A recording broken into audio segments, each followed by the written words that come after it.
last year was a difficult year for farming all across the heartland of America because the rains just wouldn't stop. We just could not get in fields to plant.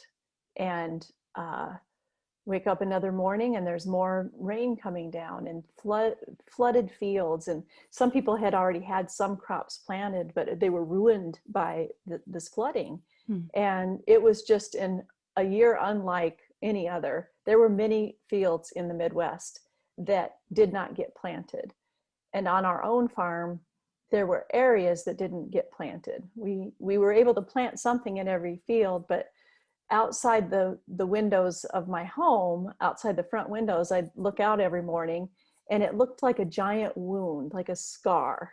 And it always reminded me of, of the crops growing up around it, but there was this wound in the middle that couldn't be planted. And it became for me a real metaphor for what do we do when we can't even get into the fields that we're supposed to plant? What do we do when we can't reach the wayward child? What do we do when we feel like God called me to write a book, but I can't, all I'm getting is a stack full of rejections?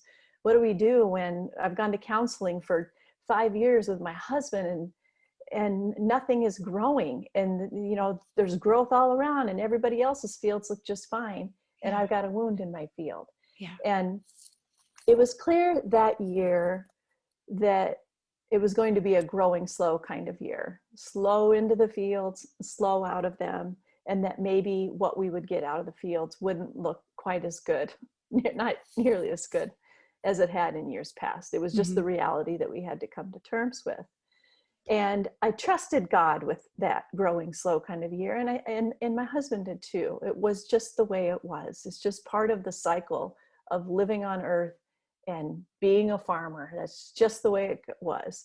But I began to ask myself the question, do I believe for myself what I believe to be true for the land? A growing slow year for the farm, could I live a growing slow life? Because I had gotten myself into a sort of frenzy in life and what I call a hurried heart. And I felt that felt like I wasn't like having eye contact with people, that I was cutting conversations short, that I was missing things in my work, that I felt distracted and hurried. And I really began to pay attention to the land and what it could teach me, even this land that was wounded, this land that was partially unplanted. What could it teach me about living a growing slow life? Yeah. I'm just thinking, even as you're sharing, I'm thinking about how we deal with our own,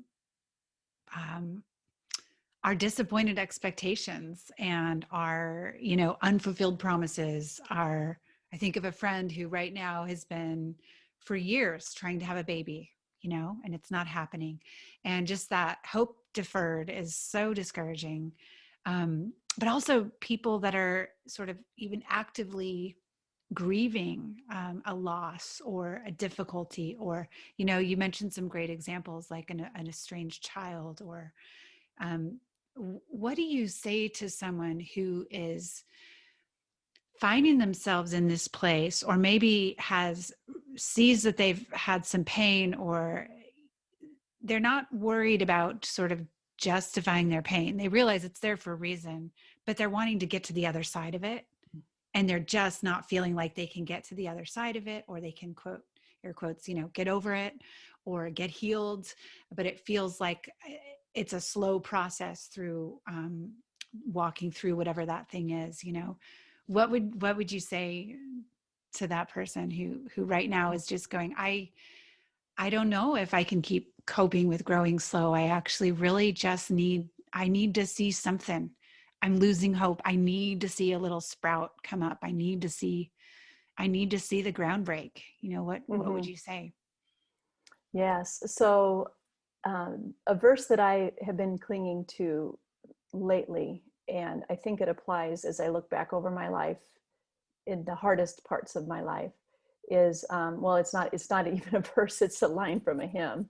It's strength for today, hope for tomorrow. And it's become a sort of mantra for me this year in this pandemic that we're all going through. We all have something going on, and at the very least we have that, even if everything else is wonderful in life. But usually most of us have the pandemic plus something. And so I'm not sure what the somethings are that people are facing who are watching.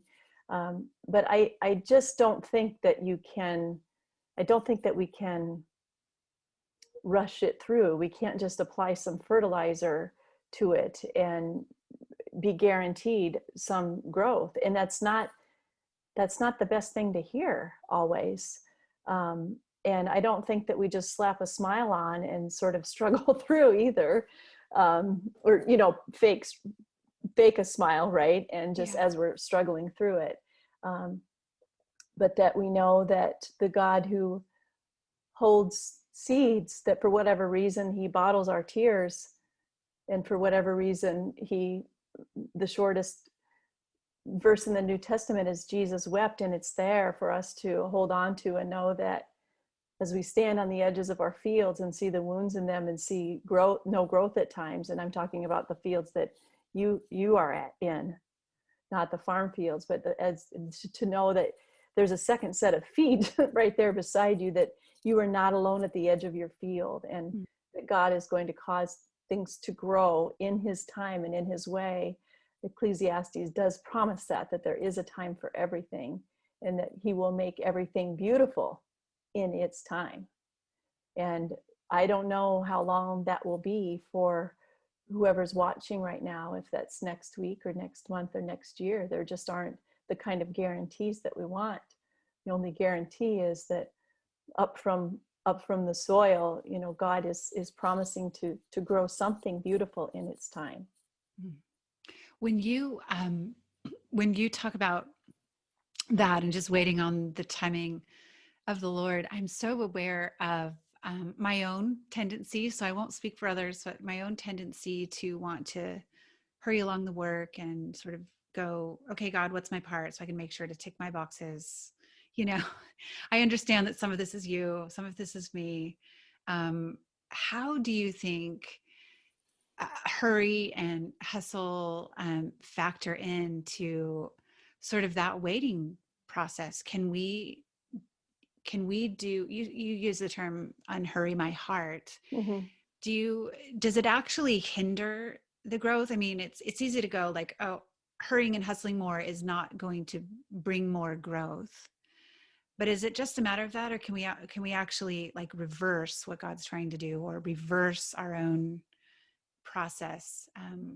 So I think how does hurry. That work? I sometimes think that hurry and hustle. I mean, there is a time for hurrying and hustling, for sure, and there's a time to just give it your all, and just be even ambitious. Like ambition is not necessarily a bad thing. But what I fear is that we are getting in such a hurry that we're not even really processing the things that we need to feel. Like those rocks, we're not giving the rocks underneath the soil a chance to come up, or we just skip the cultivating and try to go straight to the planting. You got to cultivate the land to make sure that seed gets down in there and grows well. But we kind of just skip the cultivating because that's painful. We don't want to cultivate. But if we want good growth later on, we need to go through the steps. And the same thing is if you were trying to hustle through grief and maybe bury yourself in work, which is what I would do. That's totally my personality. I even can look back on when my grandmother died. What did I do? Let me write a poem. Let me write the obituary. Let me help pick out grandma's clothes. Anything that I could do in the moment that felt productive. And those weren't bad things in and of themselves. But I'm self-aware enough to know now that I was doing a lot of those things to keep myself from crying and from dealing with the pain of losing somebody special to me as a child. And that carries over into my adult life as well. So if I have a bad day and I can just throw myself into my work and put it all behind, then maybe I don't have to deal with it. But in a farm field, if you don't get those stones out, guess what happens when you send the planter in the spring? The stones ruin the planter. Like you can harm the equipment that goes in the field. Same thing with us. If we don't get rid of those stones, we're going to impede the processes that are made to help us grow good things in our lives, and even more so to be grown. We ourselves, it says in First Corinthians that we are God's field. So what does that mean? If I am a field, what is God growing in me? We spend so much time looking out on the fields and the things that we've planted and thinking, Yeah. why isn't something growing out there? But wait, we are God's field. What is he growing in me while I'm waiting for the good things to grow in my field? I think that in the end, I think we're going to get to heaven at that great big farm.